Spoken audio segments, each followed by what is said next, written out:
आज हम श्रीमद् भागवत गीता के तीसरे अध्याय का सारांश देखेंगे। महाभारत के युद्ध क्षेत्र में अर्जुन अभी भी भ्रम और दुविधा में है। पिछले अध्याय में भगवान श्री कृष्ण ने आत्मा और ज्ञान की महिमा बताई थी। इसलिए अर्जुन के मन में एक प्रश्न उठता है, यदि ज्ञान इतना श्रेष्ठ है तो फिर मुझे युद्ध जैसे कठिन कर्म में क्यों लगाया जा रहा है। अर्जुन भगवान श्री कृष्ण से कहते हैं कि यदि ज्ञान का मार्ग सर्वोत्तम है तो कृपया मुझे स्पष्ट रूप से बताइए कि मुझे क्या करना चाहिए। तब भगवान श्री कृष्ण मुस्कुराकर अर्जुन का भ्रम दूर करते हैं। श्री कृष्ण बताते हैं कि मनुष्य के लिए दो प्रमुख मार्ग बताए गए हैं, ज्ञान योग और कर्म योग। लेकिन इसका अर्थ यह नहीं कि कर्म छोड़ देना चाहिए। इस संसार में कोई भी व्यक्ति एक क्षण भी बिना कर्म किए नहीं रह सकता। हमारी श्वास लेना, चलना, बोलना, सोचना, ये सब भी कर्म है। इसलिए कर्म से भागना संभव नहीं है। भगवान कहते हैं कि जो व्यक्ति बाहर से कर्म छोड़ देता है लेकिन मन में विषयों का चिंतन करता रहता है, वह सच्चा त्यागी नहीं है। इसके विपरीत जो व्यक्ति अपनी इंद्रियों को नियंत्रित करके निस्वार्थ भाव से अपना कर्तव्य करता है, वही श्रेष्ठ है। श्री कृष्ण अर्जुन को समझाते हैं कि प्रत्येक व्यक्ति का अपना एक कर्तव्य होता है। माता पिता, शिक्षक, विद्यार्थी, सैनिक, किसान, व्यापारी या कोई भी व्यक्ति, सभी को अपने अपने कर्तव्य ईमानदारी से निभाने चाहिए। अपने कर्तव्य का पालन करना ही सच्ची पूजा है।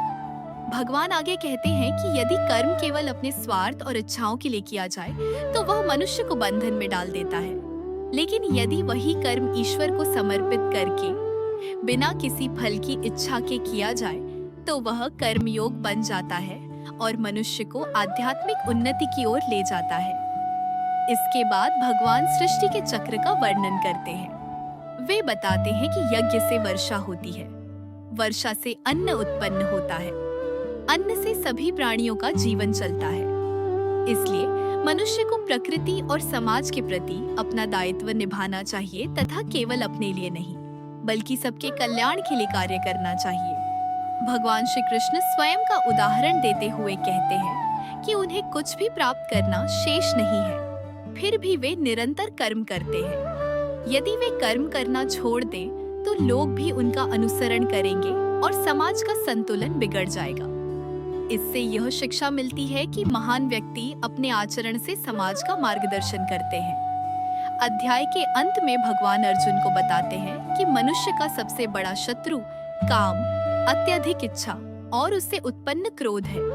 जब इच्छाएं पूरी नहीं होती तो क्रोध उत्पन्न होता है। क्रोध से विवेक नष्ट हो जाता है और मनुष्य सही गलत का निर्णय नहीं कर पाता।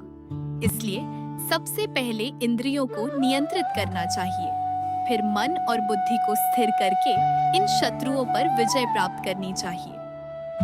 इस प्रकार भगवान श्री कृष्ण अर्जुन को समझाते हैं कि जीवन का उद्देश्य कर्म से भागना नहीं बल्कि कर्म को पवित्र बनाना है। जब मनुष्य निस्वार्थ भाव से ईश्वर में श्रद्धा रखते हुए और फल की चिंता छोड़कर अपना कर्तव्य निभाता है, तभी वह सच्चा कर्मयोगी बनता है। इसी के साथ तीसरे अध्याय का सारांश यही समाप्त होता है।